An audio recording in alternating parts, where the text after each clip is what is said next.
Well, today, folks, we got us a well pump replacement. I was here about 2 weeks ago, diagnosed this as a bad pump, but the pump was intermittently working, so the gentleman wanted to keep it running for a little bit.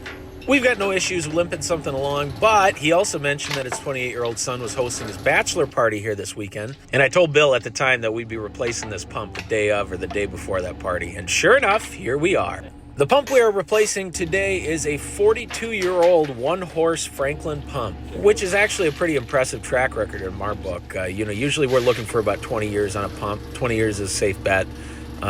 So this pump is sleeved. You can see the green sleeve there. It's just like sewer PVC that they did. The theory is that if it's sucking up sand, they put this sleeve on it so it sucks from down below. This is kind of a strategy that one of the local well drillers uses. I don't know if he still uses it. Well, I think he's actually retired, but I don't know if the company still uses it today. But anyways, if there's a sleeve, we try to maintain the sleeve. The other gentleman in the video is my buddy Bill. Bill owns the truck. Bill has been doing electrical and well work for decades, and he's a great resource. He's also one of my best friends. If you are going to have any success in any trade or career, you have to find veterans of that career that can help you through things when you have issues.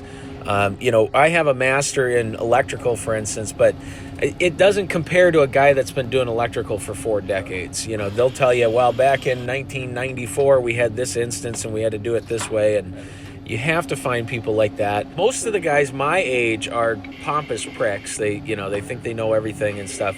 You got to find guys that are like in their 50s and 60s that have survived everything in the trade, and then they'll help you through things. And they genuinely do like to help. Most of them do like to share their knowledge and everything. So find you some veterans in this stuff and work with them.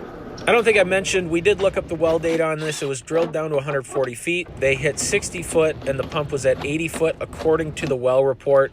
It was pretty much everything to a T. We found water at 63 foot. I think the pump was mounted at like 82 feet. So everything's great. We're just abandoning in place this control box. That's where we do all our splices and stuff.